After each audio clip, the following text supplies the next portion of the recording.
This is Ashhar Farhan. So we are doing this interview or dev dialogue is because of two reasons. One reason is that I found that he was as active, or in fact much more active in the .com era when the internet came in India, or even before that, when everybody was experimenting how the internet could be used or the communication system could be used. I was doing all that as a journalist, not as a techie or somebody who is as curiously involved in technology. So Farhan is one that we figured out that he used internet to do, telephone calling at the time, data calling at the time, and calling on data was not even allowed and not even common, pre-Skype days and IRS days, internet relay, all those times. So here is this conversation which is actually trying to explore Farhan in his 20s, late 20s or early 30s, what he was doing when internet came in India, how did he use internet, how did he get used by internet, and so on and so forth. So Farhan, welcome.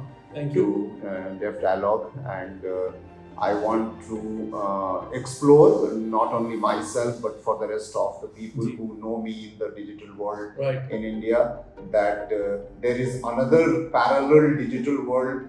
All of us are finding each other, that all the friends are common friends and we never met in the last 3 decades. So how was it for you when internet came? Because you are basically a techie guy, satellite maker, satellite explorer, ham radio maker. So tell me, take us to 1995, internet is announced in India, or even before that.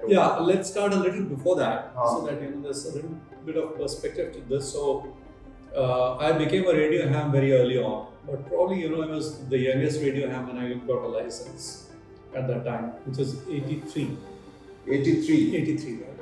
83, you must be what, 15-year-old or 16? 14, 17? Exactly 14, because 14 years was the minimum age for the license. So the day I turned 14, I applied for my exam. And that was 1983? 1983. Wow. 15, no, 83 I got the, I'm very sorry. 81 I got the license, 1980 I applied. Yeah. So in 1980 I was 14 years, 81 it used to take a year to get the license. But the thing about ham radio is that you want to communicate with other people electronically, one way or the other, right? So for example, even before they discovered wireless, about 150 years ago, there were these bunch of kids in the US and Europe who would, use wires to wind electromagnets and use it to send Morse code to each other across the neighborhood.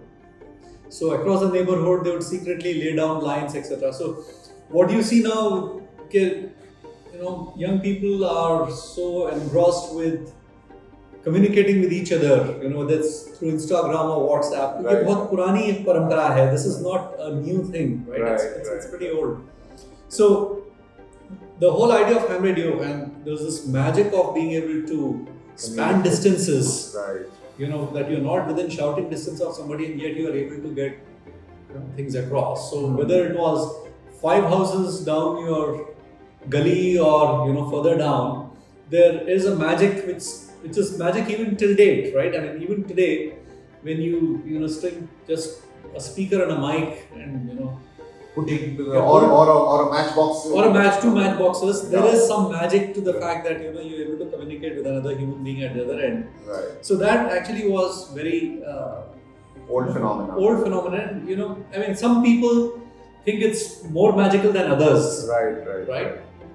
So I was surrounded with a bunch of other kids who were similarly charged, and some of them were not kids. I mean, they were kids at heart, but some of them were 70 and 80-year-olds, and some of us were 14-year-olds, and we were all trying to build equipment which would allow us to wirelessly communicate with each other. So being able to communicate was really an important part, right? And then what happened was that as telephones proliferated, earlier the phones ही नहीं होते थे घरों में, right? I mean, I remember that in my entire neighborhood, only my grandmother had a telephone because the waiting line was very long. It would take years to get a telephone, and we were in a rented house, so we never applied. So anyhow, but once telephone network emerged in India, then there were a lot of people, mostly based out of Bangalore, who started doing BBS systems.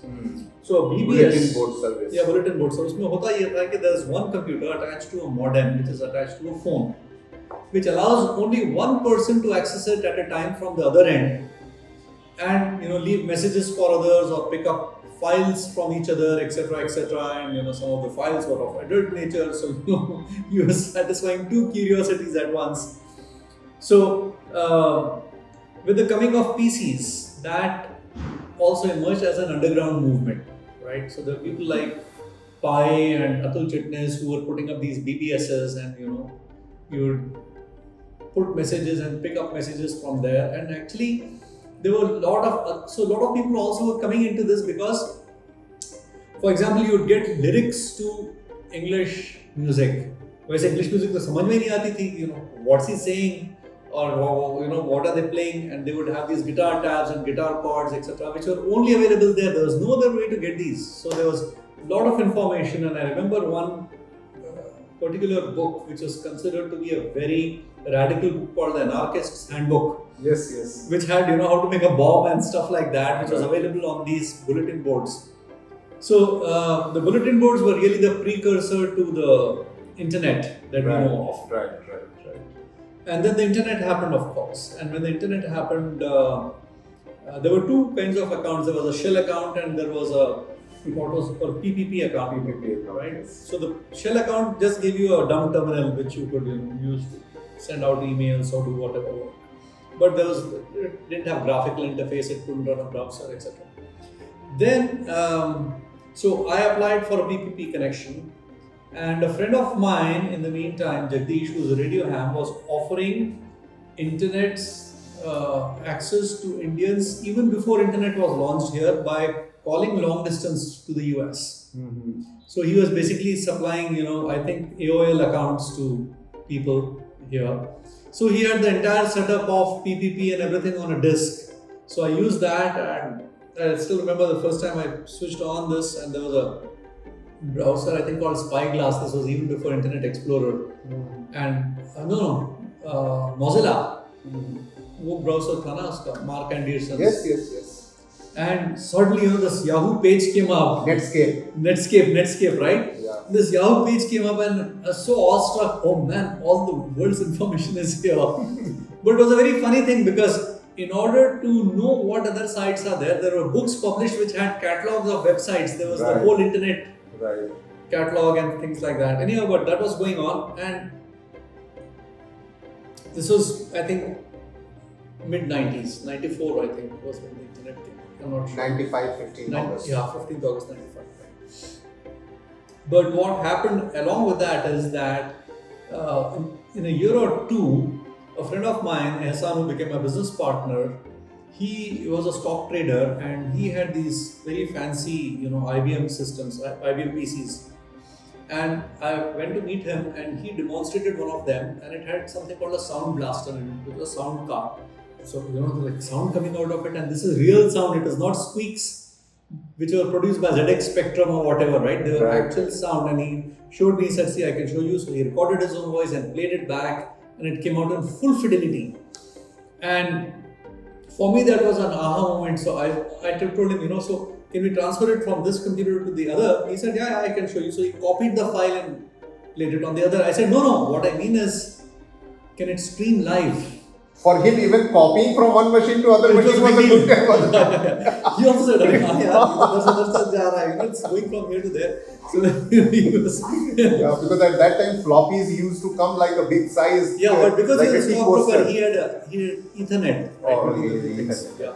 So he panicked. But I told him, no, can this go live from here to there?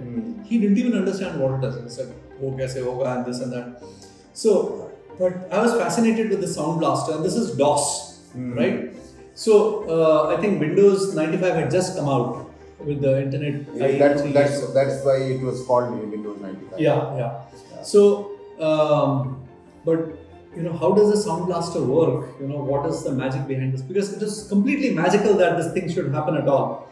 So So I asked my guru Arun, he said, very simple. He said, there's an analog to digital converter, or digitize karta hai, then there's a digital to analog converter, which converts it back. I said, yes, this sounds pretty plausible, but how do you access it? What is it? This, that, etc. So for a long while, I take this board and stare at it, but I had no idea of how it works because the software is not open source. It's just an exe file which is running this.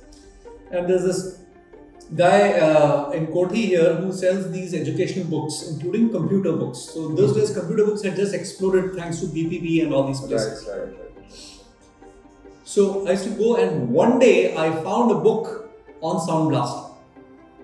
Okay, and probably no one was buying the book, so it was lying somewhere at the bottom of the pile. So I said, hey, this is what I need. So I brought the book and I learned to program the Sound Blaster. And I programmed it, and then I realized that actually Windows had support for sound programming, but I had no access to that data. See that, now we're in the age of internet, so we think that, you go to the internet and browse for this data, but in those days there was no such data available. Then I started working on figuring out how the Sound Blaster works, and in about a week's time, between two computers with two Sound Blasters, on this mic, if you said something, the sound would emerge immediately from the other side. So I could actually even stream it from one to another. And it was taking a lot of bandwidth of the network itself. And in Ehsan's office, I could only work after NEC close, which was at 3:30. Actually, the settlement would happen at about 5 o'clock. So from 5 in the evening until morning, I had time for this. And I had nothing else to do. So I just keep working throughout the night, trying to just get this going. And there was no business to this. It was just that I wanted voice to go over digitally. And finally, we cracked it, and it was going through, but it was taking a lot of bandwidth. Right? So how do you reduce the bandwidth? And by then, internet speeds had come up, etc. So, what we call as GSM now. Yes. It's the name of a whole network and architecture, but originally it started by a compression algorithm, which would compress voice. Right. And this was developed by ITU. And a girl, she was an undergrad girl, she was in Technical University Berlin. She made an open source implementation of the GSM codec. Sure. Really brilliant piece of work. And that just popped up on the internet. Sure. So I grabbed it, and then I could reduce the number of bytes from it was almost about 128 kilobytes per second down to about I think 2 kilobytes per second. 2 kilobytes. About 2 kilobytes per second. So it became slower, and now the network was not clogging. And at that time, I thought that I can actually relay this through the public internet to another computer. So by then, Ehsan was also sufficiently charged that we bought 2 more sound cards, and I plugged one onto my computer and one onto his computer. And he lives in Malakpet, which is about 7-8 kilometers from here, and I used to sit at home. And the bandwidth used to be better in the nights. So throughout the night, we would try getting the voice across from one side to another. Achha. And the thing is, this is 96. 97. The thing is that you are debugging it, right? So you say, "Awaaz aayi nahi aayi." So you have to hang up and then call back the guy again, right? Of what is happening. Then I said, this will not work. Let's put IRC on the side. So we'd run MIRC on both ends. And on that we'd say, I'm calling, has a call come to you? Yeah, it's come, but it's breaking up, I'm unable to hear you, whatever, right? And then I realized it might be a better idea to just add chat to the software that I'm doing in any case, right? So I started adding that. Because see, the thing is this, there are just 2 computers. I should know that computer's IP address, so he has to communicate the IP address each time he dials up, right? So that I can go there. So all this we had to do. And it was becoming a big problem to always, keep exchanging these IP addresses. So what I did is I actually installed an IRC server of our own. We bought a $5 server, and on this IRC, we would send out the IP addresses to each other so that we can, contact each other. And then it started to the extent that we could hold a conversation. We finally figured it out. So basically what happens is, as the packets keep arriving, if you immediately start playing, the other packet might get delayed. So you have to buffer them so that there is enough, so that this one smoothly keeps playing. Right. Because there's some jitter. All of them don't arrive simultaneously. One might even overlap with the other. So before you finish, It's something like you understand photo in a video. Yeah. So because every video Yeah, has yeah. got a photo frame. Basically. Yeah, and they have But to if play they at the delay exact from time. one frame, Yeah, then it will not be a video. right. Yeah. So same thing here. So there were some snapshots exactly like that of voice which have to play. So you have to buffer it a little. If you buffer it too much, you can't have a real-time conversation. If let's say stuff is delayed by 2 to 3 seconds. So buffering kitni karni chahiye, all that tweaking we were doing. And we had our own IRC server through which we would communicate. Then what I did is I integrated the IRC. IRC is a very simple protocol into the clients that we were using to call each other. And it went to the second stage of development was that the client would automatically communicate the IP address through the IRC to the other client. Right? So now we would just dial up and connect to the server, and we'd be on with each other, and we could call each other, right? And Ehsan has a bit of a family in the US. So once this started working, he said, "Yeah, US se karke dekhna chahiye." And by then there's no, we didn't even know that it was called voice over IP at that time. So he had a cousin in the US, so we sent him this thing. Then we said, "Nahi, aise nahi, you need a public address, you need to do this, you need to set up socks." The guy just couldn't deal with all that, right? He had no idea of what we were talking about. So Ehsan said, he can't do it. So I took that as a challenge and I said, no, we have to create a client which does not require us to do all this nonsense, right? There should be no configuration. It should just work. You download it and You it should just work. install it and then suddenly it creates the Yeah. interface. Yeah, right. Yes. And we still had the slash commands, so you had to say slash register and give your nickname and register, etc., etc.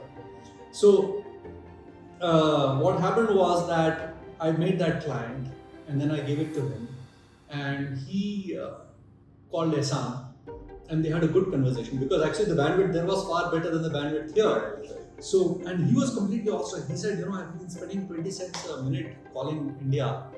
And तो free में हो जा रहा है. Can you call my mom? I'll call on so and so date and etc. So उसके घर में झंझट होता था. Various relatives trying to speak to their people etc. And this is just call. Not PC to PC. Still not video.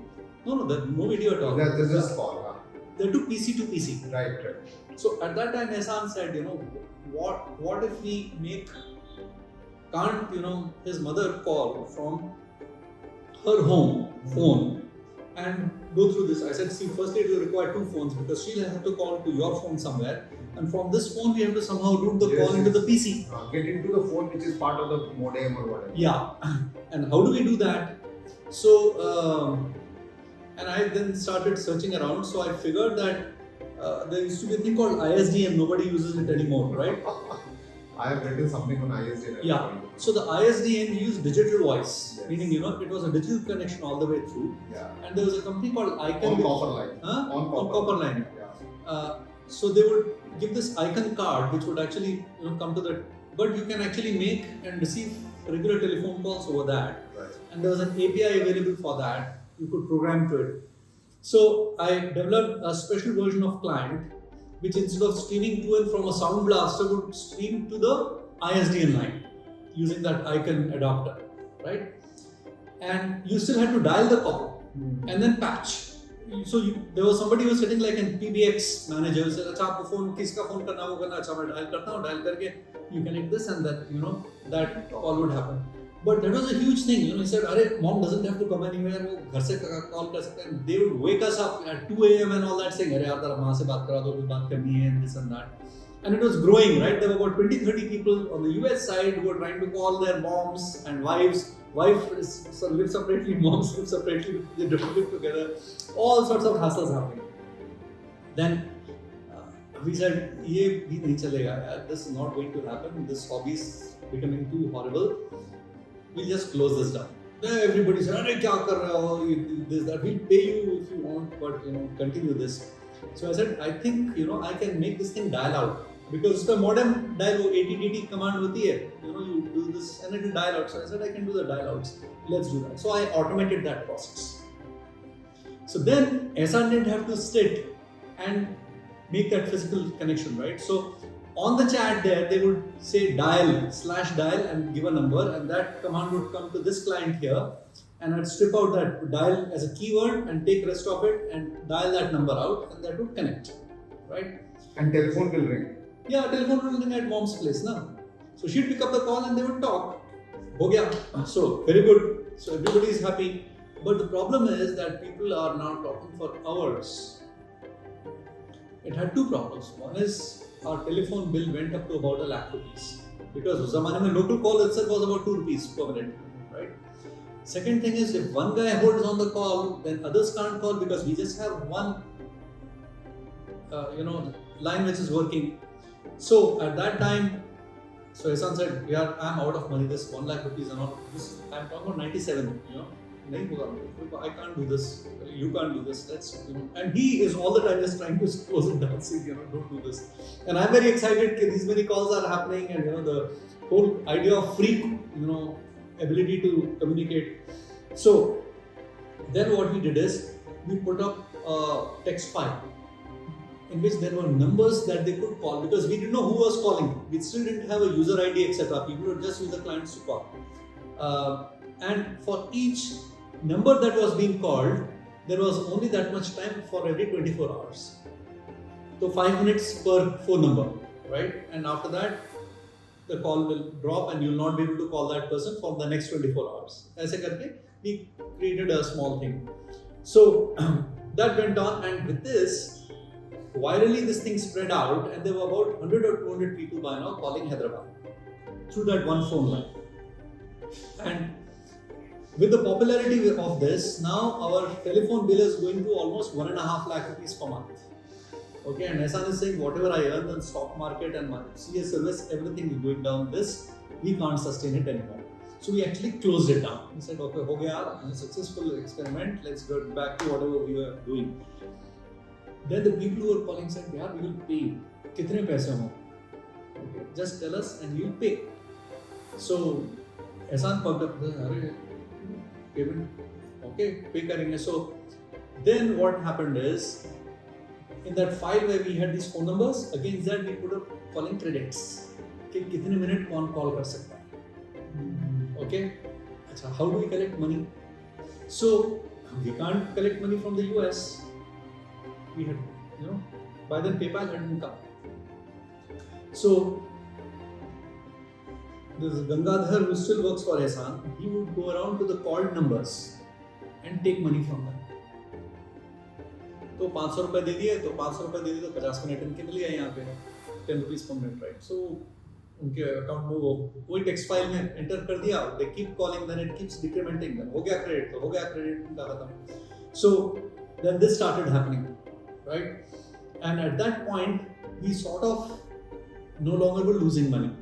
But there's one phone line now, right? There is one phone line, and this is what is going on here.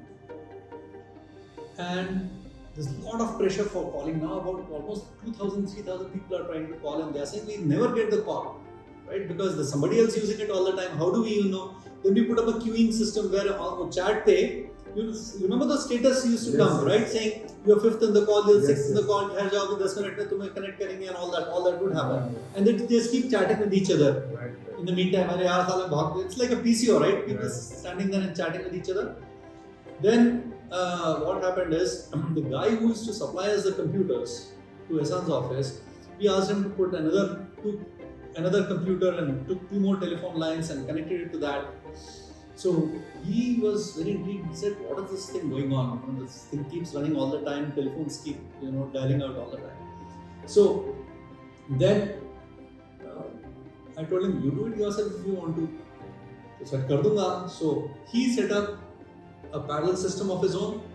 We gave him this, we were calling it a node, the one which would, like a gateway which would connect the local phone to the internet. So we gave him that, and he started running his own business. And he was a good entrepreneur. He quickly multiplied to 4 lakhs. And he was making a lot of money, right, on his own. We had nothing to do with it. he was making money. And one day I found out that now we can collect money through PayPal. Right? That was a brilliant thing which just fell into our lives. I said, "Ehsan, ye karna. PayPal la, and we'll finish this. Right? We won't have this entire business of going to grandmas and asking them to give 500. Who kaun hai? Kiske paise laya ho? Hey, Arshad kaun hai? Why are you taking money? All that will go away.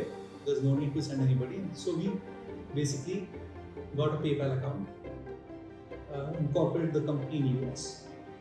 So we moved from India. Okay, this is 99. We moved from India because by then it had also become illegal in India. Right? So we moved it there and we had PayPal. Once the PayPal happened, in the meantime, Imran, the guy who had set up 4 more lines, being an entrepreneur, he was setting up parallel lines for more people, taking 50,000 rupees from each one of them, saying, "There's a good business, I'll set it up for you. Tumhe kuch karna nahi hai. There are 2 systems that you have to put up. Do it." So it was growing, and we would know this. He did not know that you have to go through a central server, right? He thought he was doing it on his own, but we were watching here, right? That there are more people coming in, there are more phone lines coming in. Then he'd come us saying, just actually provision one more line, etc. At that time, I sat down and rewrote the entire thing to be centralized. That is, you had to register as a node. The node user IDs were different from regular user IDs. These user IDs, you could put credits into them, which came from PayPal, etc. So it was all written in Perl. We hired our first employee, and we started. Actually, we didn't hire, and we basically contracted it to one young guy. He had just run away from home. He used to actually live in a cyber cafe. So we picked up this guy and he actually wrote the software, but we still did not have a business. We didn't know what to do with it. We were looking at various ways of doing this, etc., etc. So in the meantime, we had a third partner called Anil Raj, who was heading Ericsson here. Very close friend of mine because of my ham radio connection. He also radio ham. So he said, "You should come and meet Ericsson people one day." So after a lot of struggle, we managed to have a meeting with the CEO of Ericsson. Okay. And that was the most decisive 1 hour that I had in our business. So what he did is, he said, "Okay, what's this business?" He said, "So he said," and he's not an internet guy, he's a hardcore telco guy. So he said, "Don't tell me this gateway or whatever, these are the things that make phone calls." I said, "Yes." "So how many gateways do you have?" I said, "By now we have about 15-20 of these gateways." So we have 20 gateways. "So how many calls does each gateway handle every day?" I had no idea. So I said, "Probably about 1,000 calls." So 20 into 1,000, so 20,000 calls. "How long does each call last?"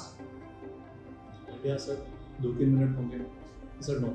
Holding time. What's your holding time?" I said, "What is holding time?" Holding time, he said, is how long the call lasts.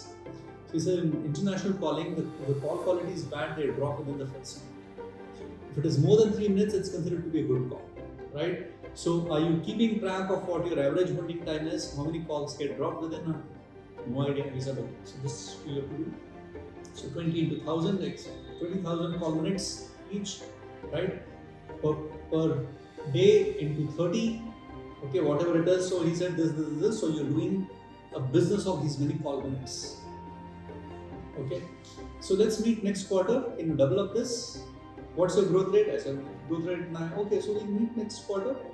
And he basically was drawing it on all this whiteboard, and he had this funny whiteboard where you press a button, that whiteboard ka print out. So he gave that to us, and that was our business.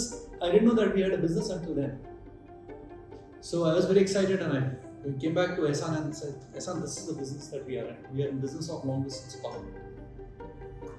And then the node tha, we optimized the node to become even more efficient, to be able to quickly do it. Then we moved from ISDN lines, that was an important thing, to POTS line. That's a plain old telephone system analog line, because by then voice modems had come, which could actually stream voice up and down. They were used for voice answering machines, which were based on PCs. So you could actually record voice and play back voice, which is what we required, right, from a telephone line. That's what the voice modems would do and the fax modems. So we adopted to that, and at that time we rapidly started growing. Now the big market for us, which was emerging, was Middle East. because Middle East, they knew that there was a lot of expat and immigrant population, and one of the chief ways of extracting money back from them was very high long distance calling. But there, nobody had PayPal accounts. PayPal wouldn't work there. Right? Credit cards nobody would have. Even now, the credit card penetration is not as good as it seems. So what do you do there? And a lot of people from Middle East would want to call. So ultimately, what would happen is that they would have a cousin or a brother who was in the US, and he would pay for the credit of the person here, and that would go on. So some guy came up and said, I have many relatives. For each one of them, I have to make a separate payment. Why is it not that if I have a facility to, let's say, pay $100, I'll pay $100 and then divide that credit among these 10 people. So there should be a way in which one user can transfer the credit to another user. More like a voucher system. Yeah. So we said it's fairly easy because we just have to pass an entry between user entries, right? So we did that. With that, a market of resellers exploded. So all over Middle East, you had people who were selling hot phone call minutes. You called it hot phone. Yeah, it was called hot phone. We thought it was going to be like Hotmail, right? Which is like free email, so we'd have free phones. So we first tried hot phone, PHONE. It was already taken. It was a gay porn site. Okay, but I also like the name that I took hot phones, which is FOON, hot phone. Hot phone. Yeah. So then we started with the entire business of resellers. Now here, very interesting thing emerged that we have resellers who want credits, and there are node operators who get credits for every call that they handle. And because we had a system of being able to transfer credits from one user to another, the node, instead of cashing out with us, could sell the credits to the reseller. So the hot phone credits became a sort of a tradable community, a commodity. That is, I could go to Dubai and say I got 1,000 hot phone call credits, and I'd get cash for it from someone, whether I earned it as a node operator or I'm a reseller, etc. So we had a whole ecosystem of resellers and node operators going, and in the meantime, from Hyderabad, it expanded to more cities in India, and then outside India, we had gateways, many gateways operating in Pakistan, in Philippines, in Turkey, in the US itself. So it was really, we really exploded at that time. And in year 2002, we had an inflection. The IT Act 2002 made it illegal, right? That we could no longer operate nodes in India because it was illegal. Until then, it was not even illegal. So the government was acting against us under the Indian Telegraph Act of 1882, where the maximum punishment for it was 500 rupees fine to run your own telco network, right? Because they never expected anybody to be running a telco network. So, police would come and this and that, and they would look at the provision of law and they'd say, the 500 rupees ka fine dekhe nikal jayega. So they wouldn't even bother. Nobody even bothered going against us. But in IT Act of 2002, it became illegal. And I was actually one of the people who contributed to that act because we were doing this voice over IP, etc. And frankly speaking, it required regulation. It couldn't do without regulation. Regulation does not mean restriction, right? So anyway, at that time, but we had grown enough, quantity, enough number of call minutes that now we could go and negotiate these rates with Airtel, with VSNL. For long distance, bringing long distance connecting to the Indian networks. So we switched from the node operators, these individual node operators, to now regular telcos. So we had actually become a peer of the regular telcos. We had grown to that bigger size. So that continued for a long time, and at that time, we were flushed with funds. We had, we were top of the world, and as it often happens, we embarked onto some really foolish, developments of it, and we actually gave up on a lot of things. One of the things that we gave up was we had the equivalent of Twitter,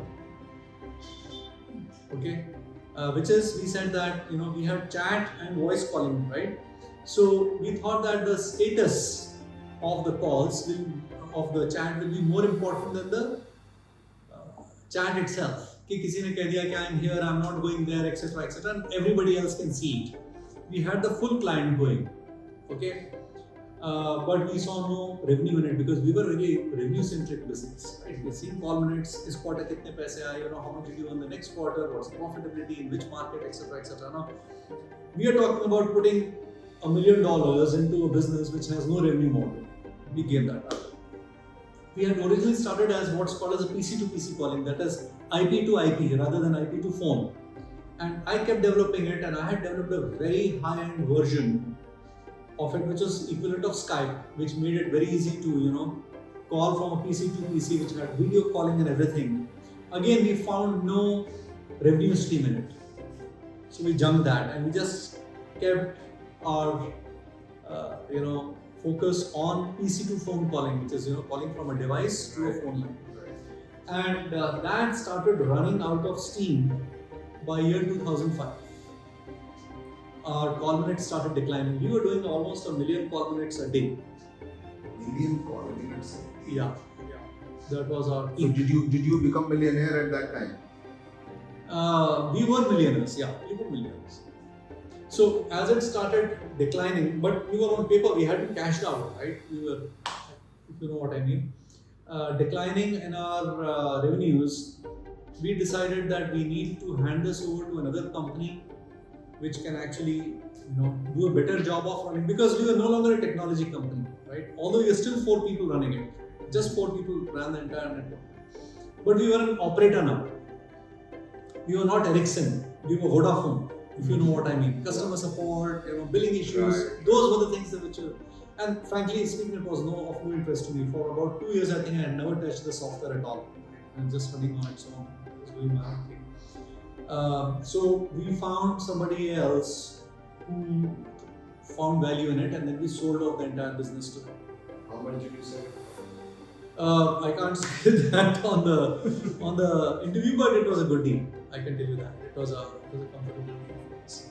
So we sold it off. Unfortunately, that company couldn't do much because that company collapsed within 2 years of that. They had raised too much of money, and they were a publicly listed company, and they tried rebranding it. They did a lot of foolish things.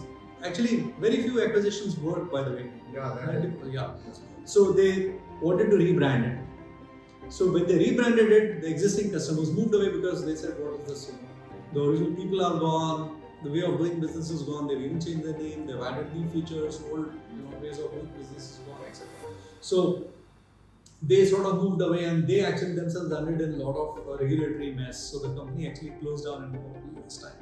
So, after selling that one, post 2005, you were saying, or 2006? By the time it got really sold, it was 2009. Yeah. 2009. Yeah.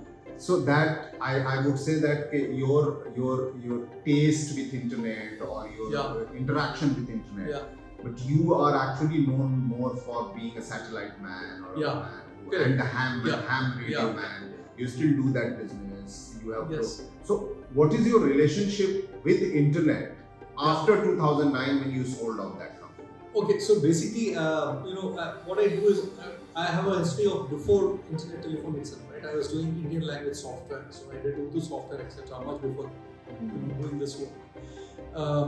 And then I took almost 5 years break, which is what I did exactly after 2010 itself, right? So we established this cultural center called Lamakan, and I was heavily invested in that for a couple of years. Now it runs on its own. I did nothing basically, I promised myself that I'd do nothing for a while. But slowly, things started attracting me, and one of the things was space, and more specifically satellites, because as a radio ham, I was working through satellites. I was communicating through satellites which other people had built, and it was always my childhood dream to be able to work on a team which is doing satellites. And by 2015 or so, it became evident that it is possible for somebody sitting in India to be able to put their own satellite in space. And we started. I started, looking at it here and there, and we basically launched a venture fund for aerospace called Exseed Fund. But we found very few, reasonable, startups in this space at all, and we were wondering why that was happening. So at that time, we thought that we should do a startup of our own to see, how difficult it is. and that resulted in us, building this company, which is India's first private space company, where we managed to launch 2 satellites, mostly built out of my basement. So the satellite your post 2009 is more of building satellite, putting it into the space, but you also have a very strong knack of converting technology and experiments into business sense. Right. That's what you did with sound card and the communication between sound card and then getting into the telephony on IP, and then that too customized in such a way that you can also call from telephone to telephone through IP, and so on and so forth, and converting into a business. Thanks to, let's say, Ericsson gave you that sheet and how to convert. But here, when you put 2 satellites, you are saying that you have put in the space. Are they making any money for you? No. See, it's difficult to. Frankly speaking, it's very difficult to make money if that's what you want to do. Make money, right? You should be looking at creating value. Okay. Right. So once you create value for the society, then there are ways of harvesting some profit out of it. Right. So space is too early, for it to be profitable. Really, why would anybody go to moon, or Chandrayaan is going to be launched in the next 2 hours? Why would you do that? It's not about money alone. So personally, I am at a point in my career where more than profits per se, or trying to sustain a living, I can indulge in technologies which I think are important. And I think that democratizing space is a very important part of that, which is to be able to say, it's like PCs versus mainframes. So earlier they thought, in fact, Thomas Watson had said, I don't see why there should be more than 8 computers in the world, because he thought that would be enough for the entire world. So similarly with satellites, you have one INSAT which will take care of India's all communication needs, and there's also a camera in it which will show you what more do you want. But as you start lowering the bar of your own space missions, then newer and newer applications for it emerge, because at certain price points, new value is being created. So I'm actually very hopeful that there will be a lot of value to private space missions and smaller space missions. So at the moment, what does your satellite do? So both these satellites were communication satellites. First was a ham radio communication satellite. Other is a digital transponder, which will essentially relay digital messages. It's also got a little bit of store and forward, so it can, for example, pick up a message from Brazil and deliver it here. That kind of a thing. And that's actually very important. For example, it could be used to do Bitcoin transactions. It could be used to send out telemetry or emergency communications over sea, etc. So having your own communication system, where you don't depend on any other infrastructure. For example, even Starlinks is a lot of infrastructure, including a lot of infrastructure on the ground, right? But if you're looking at purely having your own satellite and your own ground stations, earlier that was a $100 million ticket. That is, you have to spend $100 million in putting that entire thing together. Now it's $100,000. So you see, it's dropped by a factor of 1,000. Exactly like the PC to exactly the mobile, like the PC. to the mobile and handsets. So I think we yet to see more value being unpacked. But if you look at what Altair did and what, for example, Apple II could do in terms of computing, it wasn't much. But it's a milestone to where we are now. Right? So I think we are about there. We are at the Apple II stage, where now we have satellites which are easily buildable, which are commoditized, where there are industry standards that you can just plug and play. Much like Apple II had you could plug cards into it and read stuff, or buy software from somebody else and plug it into that. So we are at that stage. Okay, so last question, and I want to take you to your first software that you had developed, which you said for font development of Urdu typing, because I'm sure, being a son of your mother and all that, you had been very close to Urdu and writings and fonts and all that. Just tell very quickly that how did you develop a software which is used for publishing in the entire Urdu industry for printing newspapers and various. Right. So as you said, because I come from a family which is involved with Urdu language very intimately, and there's always this talk among my parents' friends and co-workers that Urdu is dying because there is no way to print Urdu easily. Urdu was completely hand calligraphed. All newspapers were hand calligraphed. And we had gone to Karachi once with my parents, and there I met this guy called Mirza Jamil, who was almost 70 years old, but he drove a Trans Am. I've never seen a car like that before, a sports car. And he had a very lavish lifestyle. He had all kinds of birds at home, etc. And he made his money, he said, having developed a system for Urdu typesetting, right? Urdu fonts. And what he had done was something really simple at one level. He basically took the dictionary and sat down a calligrapher to calligraph each of the words. Okay. And he digitized all these words, right? And because he digitized all these words, it required a DEC computer to store all of them, right? And these would then be exposed like images onto a bromide, right? And you'd get the calligraphed Urdu out. And in those days, it used to cost about 40 lakh rupees for each of those systems. And there were 3 or 4 newspapers in the world which had already taken this. There was Jung in Karachi, there was Jung which was published from London, and surprisingly enough, there was one in India called Hind Samachar, which is Punjab Kesari's original newspaper. So these 3 newspapers were using it. Right. So I came back thinking, why can't PCs do it? And obvious answer was that you don't have enough hard disk storage for this, and that even the it had because you're a techie guy, I can explain this to you. So the way they would have these images on the hard disk, right? This image would actually play on a CRT, okay? And the CRT, in front of that there was a lens, and the lens would actually project this image on a bromide. Right. And then the bromide would move, and the next image would come up, and the next image, and the next image. So it was about the size of this room. The entire, the printer itself was big, and then you had to develop the roll and all that, right?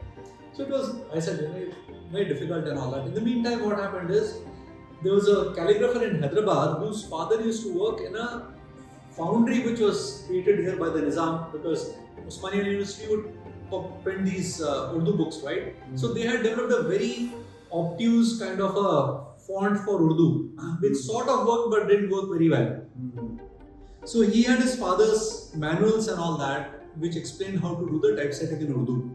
So he had gotten them to me, and he had shown them to me about 6-7 months after I had this experience in Karachi. And I said, the technique appeared to be good to me, but it was not possible to translate this into a computer thing because PCs couldn't handle graphics of that sort. Okay, so I said, graphics your name was okay, this is not possible. I mean, I can write a program to do it, but how will you get a printout? It's not possible. And in those days, I used to read this magazine called Byte. Of course. Very old, about a year-old Bytes would come here, the Ratiwala. So one day when I picked up a Byte, there was this thing called a laser printer available, right? Which had 300 dpi resolution, and it showed how I said, this will do this.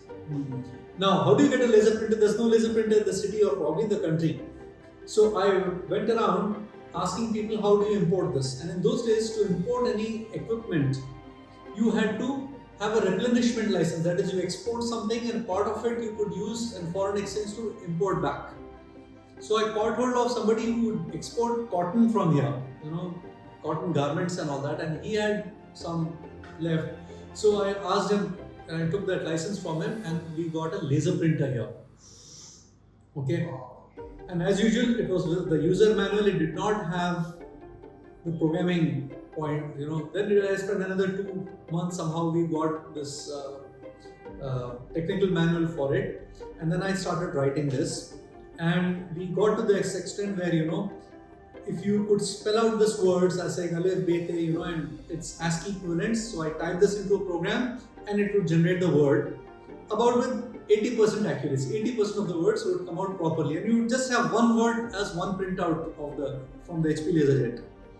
So that was working. At that time, we got the editor of this newspaper called Siyasat, which was the largest circulating newspaper there, based in Hyderabad, to come and take a look at it. So we had organized and imports a small demonstration and inauguration of this or whatever, public, and a huge crowd came in. A lot of calligraphers came in to see it, and they kept saying, this alif is not correct, this B should have been like this, like. And this editor came and he said, very good. This was in April, I remember, and he said on August 15th, my newspaper will start publishing on this. And we were completely flabbergasted because we did not even have a keyboard layout. We did not have a text editor. We could just put these codes in for Alif, Bete, Alif was 1, Be was 2, etc. and get this print out. So the next 4 months, we worked really hard to, firstly figure out the keyboard layout and then write a text editor for it. Then from text editor, you take these things. And then, big problem, how do you do a line of characters, how do you justify these lines? And anyway, but by August 15th, we got the editorial of Siyasat going in 1989. Yeah, 1989 is. And what do you call it? Nastali? Well, at that time, we just called it Urdu Composing System 1. And we actually had no name for that particular font itself. But after that, when we came out with the GUI version of it, after 2 years, which had all page making layout, and we actually wrote the entire thing ourselves, including the GUI, because there was no GUI which could handle it, non-English languages at that time. I'm talking about 1990 time frame. Except Mac. Mac could do multiple languages, yeah, but it was only Windows 3, not even 95 at the time that we're talking about. So when that came out, I named that font after Abid Ali Khan, who was the editor who had written the first check for us. So it was called Khate Abid. Khate Abid? Yeah, because he's Abid Ali Khan, so it was called Khate Abid. So how many copies are now sold, and how do you constantly... Well, all newspapers... royalties and all that? No. At that time, we just kept selling. So what we had to do was this. It was not just that. After we implemented it at Siyasat, we had to redo the entire news flow because they had no concept of news flow. Of course. Right? Walk Express type.